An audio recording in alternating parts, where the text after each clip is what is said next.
আজকে তোমাদের দাদাভাই গিয়েছে একটু আমাদের গ্রামের বাড়িতে। তো আমার আর একা একা জিম যাওয়া হয়নি আজ। তো আমি আজকে সকালবেলা একটু লেট করে ঘুম থেকে উঠেছি।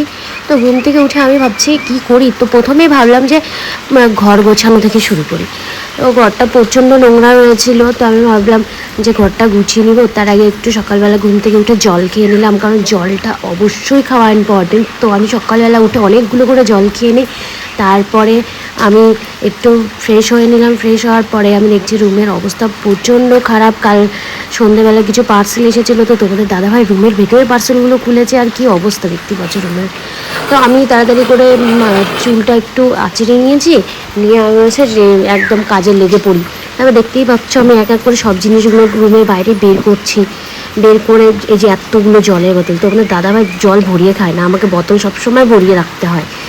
দেখতে পাচ্ছ আমি নোংরা নোংরা কাগজগুলো সব বাইরে ফেলে দিয়ে আসছে। আর রুমের সব জিনিস এক এক করে বাইরে বের করছে, কারণ রুমটাকে পরিষ্কার করতে গেলে জিনিসগুলো বের করতেই হবে। এরপরে ওর জামা কাপড় যেখানে সেখানে রেখে দেয়, তো ওর জামাগুলোই ঠিক করে রাখছি। তো এখন আমি জল দিয়ে মেঝেটাকে একটু ভিজিয়ে নিচ্ছি, কারণ মেঝেতে প্রচণ্ড ধুলো পড়েছে।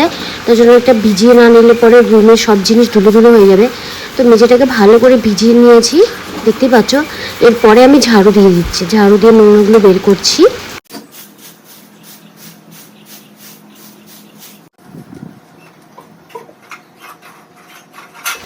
রুমটা প্রচণ্ড নোংরা হয়ে গেছে, কারণ রোজ দিন ভিডিও শ্যুট থাকে, এই কারণে আমি রুম সেইভাবে পরিষ্কার করতে পারি না।